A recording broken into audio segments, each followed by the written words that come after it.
পুলিশের ওপর হামলার প্রতিবাদ ও লাকি আক্তার সহ ফ্যাসিবাদের দোসরদের গ্রেপ্তারের দাবিতে মধ্যরাতে ঢাকা বিশ্ববিদ্যালয়ের হলপাড়া থেকে বিক্ষোভ মিছিল বের করে শিক্ষার্থীরা।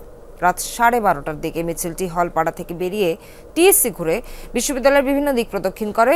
এ সময় 2013 সালের গণজাগরণ মঞ্চের মুখপাত্র লাকি আক্তারকে পুলিশের ওপর হামলার পেছনে মূল ব্যক্তি ও ফ্যাসিবাদের দোসর উল্লেখ করে তাকে আইনের আওতায় আনার দাবি জানানো হয়। এ ঘটনায় জড়িত অন্যান্যদের গ্রেপ্তার সহ যারা দেশের ভালো চায় না তাদের মুখোশ উন্মোচনের দাবিও করেন শিক্ষার্থীরা। গতকাল বিকেলে ধর্ষণ বিরোধী পদযাত্রার নামে পুলিশের ওপর হামলা চালানো হয়। এতে রমনা বিভাগের সহকারী কমিশনার আব্দুল্লাহ আল মামুন, উপপুলিশ কমিশনার মোহাম্মদ মাসুদ আলম, 2 নারী পুলিশ সদস্য এবং 3 জন পুরুষ কনস্টেবল আহত হন।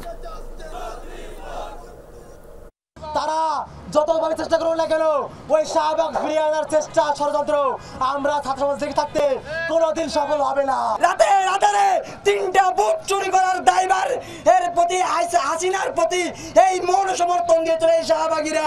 বাংলাদেশের আইন শৃঙ্খলা পরিস্থিতি নিয়ন্ত্রণের জন্য পুলিশকে আমরা উদাত্তভাবে ভূমিকা পালন করার আহ্বান জানাচ্ছি। আমরা আপনাদেরকে সহযোগিতা করব।